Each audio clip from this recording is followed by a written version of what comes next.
Hello बच्चों, तो आज की क्लास में हम डिस्कस करेंगे question number 16 from the chapter of states of matter. तो देखते हैं क्वेश्चन में क्या गिवन है। Payload is defined as the difference between the mass of displaced air. ठीक है, इन्होंने आपको पे लोड का एक्चुअली मीनिंग बता रखा है for a hot air balloon. So mass of displaced air and the mass of the balloon. ठीक है, तो एक बार तो सबसे पहले ये लिख लेते हैं, क्या लिखा हुआ है, पे लोड। पे लोड जो है वो क्या होता है, इन्होंने कहा कि जो मास है डिस्प्लेस्ड एयर का minus mass of the balloon. ठीक है, इसको हम कहते हैं payload. So calculate the payload. ये पेलोड ही आप लोगों को फाइंड आउट करना है when the balloon of the radius R. ठीक है, एक बलून है, उसका आपको रेडियस कितना दे रखा है, 10 मीटर। मास इज 100 kg, ये आपको मास दे रखा है बलून का। इज फिल्ड विद हीलियम, उसके अंदर हीलियम गैस प्रेजेंट है, जो कि बेसिकली जो एटमॉस्फेयर की एयर है उसको डिस्प्लेस करके उसके अंदर भरी जा रही है। एट 1.66 बार ये इसका प्रेशर है, एट 27 डिग्री सेल्सियस, जो कि आपको टेम्परेचर गिवन है। डेंसिटी भी आप लोगों को एयर की गिवन है, जो कि आसपास की प्रेजेंट है, दैट इज 1.2 kg पर मीटर क्यूब। और आर की वैल्यू आप लोगों को पता है, and this is given in bar decimetre cube पर केल्विन पर मोल। ठीक है, तो एक सिंपल सा क्वेश्चन है। हालांकि इस तरह के क्वेश्चंस आपको केमिस्ट्री में जनरली कम देखने को मिलते हैं, इस तरह के क्वेश्चंस हम जनरली फिजिक्स में ज्यादा करते हैं, है ना। बट कोई बात नहीं, यहाँ पे हम समझने की कोशिश करेंगे कि किस तरह से फिजिक्स के मेंटालिटी को, फिजिक्स के विजन को अप्लाई करते हुए आप केमिस्ट्री के इस क्वेश्चन को आपके स्टेट्स ऑफ मैटर के कुछ फॉर्मूला से किस तरह से सॉल्व कर सकते हो। ठीक है, बिलीव मी, ये बहुत ही मजेदार क्वेश्चन होने वाला है, क्योंकि ये बाकी नॉर्मल क्वेश्चन से, पैटर्न से थोड़ा सा डिफरेंट है। तो देखो, सबसे पहले तो मैं आपको बता देती हूँ कि जो क्वेश्चन है उसका मतलब क्या है। तो वैसे तो आप लोग समझ चुके होंगे, बट जो यहाँ पे हमें ऑलरेडी गिवन है वो सारी इन्फॉर्मेशन मैं लिख लेती हूँ ताकि हमारे लिए समझना आसान होगा। इन्होंने हमें कहा कि जो पेलोड है वो किसके इक्वल है, मास of displaced air minus mass of the balloon, ये चीज बोलिए।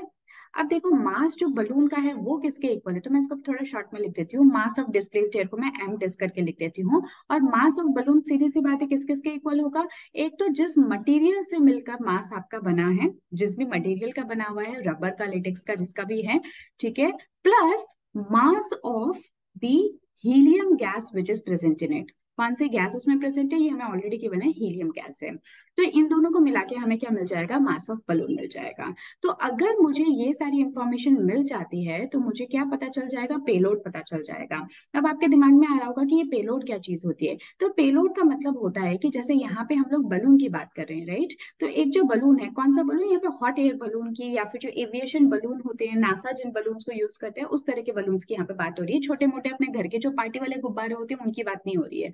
ठीक है, तो ये जो बलून्स होते हैं ना, इनका क्या होता है, एक पेलोड होता है, यानी कि वो कितना वजन जो है उठा सकते हैं। जैसे कि आप लोगों ने एरोप्लेन में देखा होगा कि जो एरोप्लेन्स होते हैं वो भी क्या होता है, उनकी भी एक पेलोड कैपेसिटी होती है कि वो कितने पैसेंजर्स को उठा सकते हैं, जो पैसेंजर्स के पास में सामान है उसको वो कितना कैरी कर सकते हैं। उसमें हर छोटी सी छोटी चीज आ जाती है। चाहे आपने एक पेन भी कैरी कर रखा है तो पेन का भी अपना कुछ लोड होगा, ठीक है। तो वो पेन जो है वो भी उस पेलोड के अंदर काउंट किया जाता है। ठीक है, इसी तरह से हर एक चीज की जैसे पेलोड कैपेसिटी होती है, इसी तरह से अगर हम बलून की बात करें तो इसकी भी क्या होगी, एक पेलोड कैपेसिटी होगी। तो यहाँ पे लेट्स से कि अगर हम बात कर लेते हैं एक हॉट एयर बलून की, तो एक हॉट एयर बलून आप लोग अगर बैठे हो तो आप लोगों ने देखा होगा, नहीं भी देख बैठे हो तो कहीं ना कहीं आप लोगों ने मूवीज में जरूर देख रखा होगा। तो जो एक हॉट एयर बलून होता है वो कुछ इस तरह का हमें नजर आता है। ठीक है, इस हॉट एयर बलून के अंदर क्या है, यहाँ पे तो आपके पैसेंजर्स जो है वो बैठते हैं, है ना, आप लोगों को पता होगा। और ये जो बलून है इसके अंदर बेसिकली क्या भरी जाती है, इसके अंदर भरी जाती है हीलियम गैस।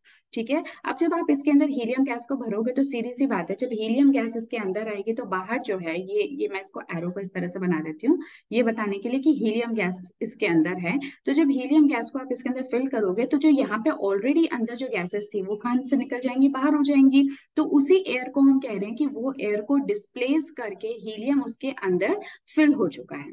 ठीक है, तो ये जो यहाँ पे हम मास डिस्प्लेस्ड की बात कर रहे हैं ना, ये हम किसकी कर रहे हैं कि कितना एयर का मास डिस्प्लेस हुआ है, माइनस जो आपका बलून है उसका कितना मास है। तो बलून का मास आप कैसे बताओगे कि ये जिस मटेरियल से मिलकर बना है ये बलून, और प्लस उसके अंदर कितनी हीलियम गैस जो है वो भरी हुई है वजन के हिसाब से।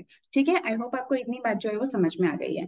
अब देखो, हम लोगों को इन्फॉर्मेशन यहाँ पे क्या क्या दे रखी है और उसके बेसिस पे हम किस तरह से कैलकुलेशंस कर सकते हैं। तो देखो, डेंसिटी हमें एयर की गिवन है कितना, 1.2। तो यहाँ पे आप लोग यूनिट्स लिखने में ज्यादा टाइम लगेगा, तो मैं डायरेक्टली यहाँ पे बस वैल्यूज वैल्यूज लिख देती हूँ। उसके अलावा जो आपको बलून है उसके लिए क्या दे रखा है, रेडियस गिवन है आप लोगों को, राइट। तो हाँ ठीक है, तो हम यहीं पे लिख लेते हैं। सो रेडियस हमें बलून का कितना गिवन है, so radius is given as 10 metre. ठीक है। उसके अलावा जो जिस मटेरियल से मिलकर ये बलून बना हुआ है उसका वजन आप लोगों को ऑलरेडी 100 kg गिवन है। ठीक है, तो इसमें तो हमें कोई भी छेड़छाड़ नहीं करनी। उसके बाद में मास ऑफ हीलियम से रिलेटेड क्या क्या इन्फॉर्मेशन हमें गिवन है जिससे कि हमें मास पता चल जाए। तो एक तो इन्होंने हमें दे रखा है प्रेशर। ठीक है, प्रेशर जिस हीलियम का जो भी प्रेशर है बलून के अंदर जो कि गिवन है 1.66 बार। ठीक है, ये बार में गिवन है, इसको थोड़ा ध्यान रखना। उसके अलावा जो टेम्परेचर है वो आपको गिवन है 27 डिग्री सेल्सियस, जिसको कि अगर मैं 273 से ऐड कर देती हूँ तो मुझे यही टेम्परेचर केल्विन के अंदर मिल जाएगा and this would be 300 kelvin. ठीक है, ये कुछ इन्फॉर्मेशन हो गई। साथ ही साथ आर की इन्फॉर्मेशन आपको गिवन है जो कि ऑलरेडी कांस्टेंट है और इनकी वैल्यूज आप लोगों को याद होनी चाहिए। ठीक है, ये सारी चीजें हमें गिवन है। अब देखो हम यहाँ से किस तरह से इसको फाइंड आउट कर सकते हैं जो कि बहुत ही सिंपल है। तो देखो सबसे पहले तो हमें डिस्प्लेस्ड एयर, कितनी एयर जो है वो डिस्प्लेस हो रही है when we added helium to it, ये हम लोगों को फाइंड आउट करना है। ठीक है, तो अब आप क्या करो, सबसे पहले तो निकाल लो वी ऑफ बलून, यानी कि जो आपका बलून है उसका वॉल्यूम कितना है ये हम पता कर लेते हैं। सो आपको पता है कि एक बलून जो होता है ऑलमोस्ट गोल टाइप के शेप का होता है, तो उसका जो वॉल्यूम है वो कितना निकल के आ जाएगा 4/3 पाई आर क्यूब। क्योंकि एक वॉल्यूम जो होता है एक स्फेरिकल टाइप के मटेरियल का कुछ इस तरह का ही होता है। तो ऑलमोस्ट जब गैस उसके अंदर फिल होगी तो बलून भी कैसा है, एक गोल टाइप का शेप ले लेता है। सो 4/3 पाई आर क्यूब हम ले लेते हैं। और आप सभी जानते हो कि जो भी गैस भरी जाती है उसका वही वॉल्यूम होता है जिस टाइप के शेप में वो रखा जाए, जिस टाइप के वेसल में वो रखा जाए। तो यहाँ पे वेसल हमारा बलून है, तो जो बलून का वॉल्यूम होगा वही गैस का भी वॉल्यूम होगा।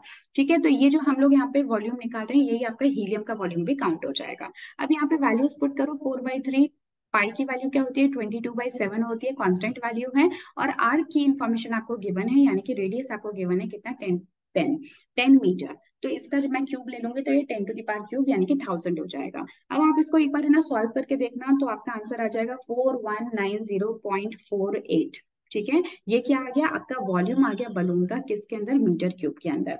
जैसा कि मैंने कहा ये वॉल्यूम जो है ये बलून का है, साथ ही साथ ये जो है ये वॉल्यूम आपके हीलियम जो इसमें फिल हुआ है उसका भी है। क्योंकि हीलियम एक गैस है तो ये वही वॉल्यूम ऑक्यूपाई करेगी जिस भी चीज के अंदर इसको रखा जाएगा। और यहाँ पे ये चीज कौन है, बलून है। तो ये बेसिक सॉलिड लिक्विड गैस जब हम लोग डिफरेंशिएशन पढ़ते हैं तो इस तरह की चीजें पढ़ते हैं। सो आई एम श्योर कि आपको ये सब चीजें अच्छे से पता है। अब क्या होता है कि अब मेरे को यहाँ से वॉल्यूम तो मिल गया, बट मुझे क्या चाहिए था, मुझे तो मास चाहिए था। देखो यहाँ से मुझे तो मास चाहिए। तो देखो हम जानते हैं कि डेंसिटी किसके इक्वल होता है, density is equal to mass by volume. ठीक है, मैं दूसरा कलर यहाँ पे चूज कर लेती हूँ ताकि आप एक डिफरेंशिएशन कर सको। तो यहाँ पे आप सभी को पता है कि डेंसिटी किसके इक्वल होता है, मास बाय वॉल्यूम। मुझे फाइंड आउट क्या करना है, मास करना है। तो डेंसिटी को अगर मैं वॉल्यूम से मल्टीप्लाई कर दूं तो मास मिल जाएगा, राइट। तो डेंसिटी यहाँ पे किसकी, ये कौन सी कितनी एयर डिस्प्लेस हो रही है, तो डेंसिटी भी हमें किसकी चाहिए, एयर की, यानी कि आसपास की जो एयर है, जो कि यहाँ पे ये एयर जो इस बलून के आसपास मौजूद है, इसकी हम लोगों को डेंसिटी पता होनी चाहिए। तो ये जो डेंसिटी है वो कितने निकल के आ रही है, 1.2। अगेन मैं आपको बता दूं कि जो एयर की डेंसिटी होती है ना वो चेंज होती है विद रिस्पेक्ट टू हाइट। जैसे जैसे आप लोग हाइट पे जाते हो तो डेंसिटी भी बदलती जाएगी, डेंसिटी में भी फर्क आता जाएगा। ठीक है, तो ये हो गया आपका डेंसिटी, आपको ऑलरेडी 1.2 गिवन है बेस्ड ऑन दी हाइट जहाँ पे के बलून प्रेजेंट है। इसके बाद में इसको आपने मल्टीप्लाई कर दिया किससे, वॉल्यूम से। तो वॉल्यूम अभी हमने निकाला 4190.48 मीटर क्यूब। जब आप इसको सॉल्व करते हो so you get your answer as 5028.57 kg। ठीक है, अब ये क्या निकल के आ गया, मेरे पास निकल के आ गया है मास जो कि एयर का डिस्प्लेस हुआ है। This is important. अब देखो दूसरी चीज मुझे निकाली थी मास ऑफ द मटेरियल, ये मुझे ऑलरेडी गिवन है तो इसमें मुझे कुछ भी नहीं करना। जिस भी मटेरियल से मिलकर बना है और जितना बड़ा ये बलून है उसका वजन जो है, अगर खाली जिसमें हवा नहीं है अगर उसका वजन किया जाए तो 100 किलो है। अब मेरे को पता करना है कि क्यों, कि हमने हीलियम को यहाँ पे फिल कर दिया तो हीलियम की वजह से कितना मास जो है वो कंट्रीब्यूट हो रहा है इस बलून के अंदर। ठीक है, तो अब आप कैसे करोगे, अब हमारी वही favourite equation PV equal to nRT आप यहाँ से फाइंड आउट कर लोगे। आप सभी को पता है कि एन जो है वो किसके इक्वल होता है, given mass by molar mass into RT. ठीक है, अब आपको क्या निकालना है, डब्ल्यू निकालना है, यानी कि वजन निकालना है। तो क्या करोगे, P V M R by R T. सही बात है। अब देख लेते हैं हमें क्या क्या गिवन है। तो देखो प्रेशर की वैल्यू आप लोगों को कितनी है, ऑलरेडी पता है 1.66, यानी कि इतने प्रेशर पे हमने उस हीलियम गैस को बलून के अंदर भरा है। ठीक है, ये आप लोगों को पता है। वॉल्यूम आपको पता है क्या, वॉल्यूम आपको कितना गिवन है 4190। सो दिस इज 4190.48, क्योंकि अभी मैंने आपको थोड़ी देर पहले बताया था कि बलून का जो वॉल्यूम है वही हीलियम का वॉल्यूम है। उसके अलावा एम आर यानी क्या हो गया, मोलर मास हीलियम का। तो आप सभी को पता है कि जो मोलर मास हीलियम का होता है वो कितना है, 4 ग्राम्स है। ठीक है, क्योंकि हीलियम के अंदर 2 प्रोटॉन्स होंगे और 2 न्यूट्रॉन्स होंगे, तो 4 ग्राम हो गया। बट देखो यार, यहाँ पे जो भी कुछ हम कैलकुलेशन कर रहे हैं ना, थोड़ा ध्यान देना, ये सब हम किलोग्राम्स में कर रहे हैं। सारी चीजें हमें यहाँ पे देखो ये भी किलोग्राम्स में गिवन है। तो हमें क्या करना पड़ेगा, स्मॉलर मास को भी किलोग्राम में चेंज करना पड़ेगा। यानी कि कितना हो जाएगा, 4 × 10⁻³ किलोग्राम। सही बात है। तो इसको भी यहाँ पे मल्टीप्लाई कर दो, 4 × 10⁻³ किलोग्राम।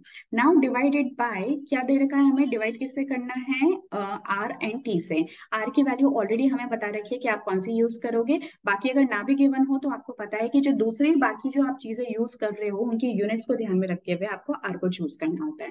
ठीक है। उसके अलावा जो टेम्परेचर है, अब देखो टेम्परेचर टेम्परेचर हमें ऑलरेडी 300 केल्विन दे रखा है कि जिस हाइट पे ये बलून जो है उड़ रहा है, तो वहां पे जो टेम्परेचर है वो कितना है, 300 केल्विन के आसपास। अब इस पूरे को आप लोगों को सॉल्व करना है, तो जब आप पूरे को सॉल्व करते हो तो डब्ल्यू जो है ना वो आप एक बार करके देख लेना, ये निकल के आ जाएगा 1117.46 किलोग्राम के आसपास। ठीक है, एक बार आप ये करके देख लेना।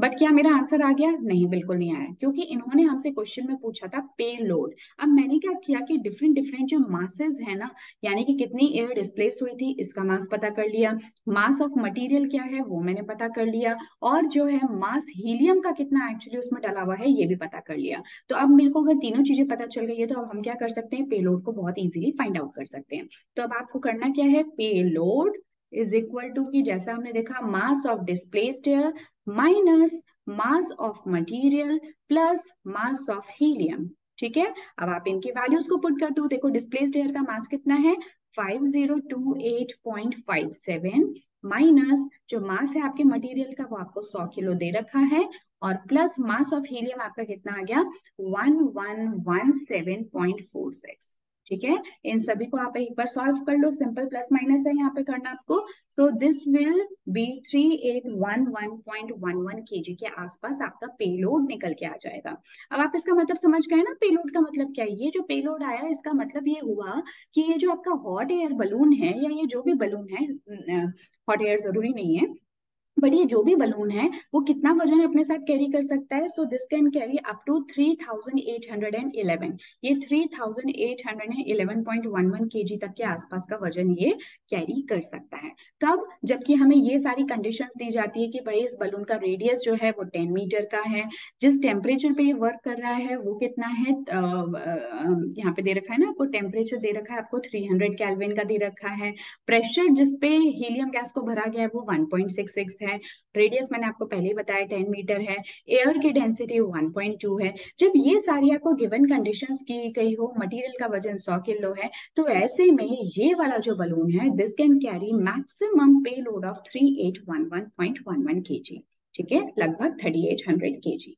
Is that clear? So I hope आपको ये जो क्वेश्चन है इसका मतलब भी समझ में आ गया और किस तरह से इसको सॉल्व करना है वो भी आप लोगों को समझ में आ गया है। तो आप इसको एक बार सॉल्व करके देखना, यहाँ से मैं आपको टेक्स्ट पार्ट भी दिखा देती हूँ, so you can get the answer from here, और इनका भी आप सिस्टम मेथड फॉलो कर सकते हो, कोई प्रॉब्लम नहीं है।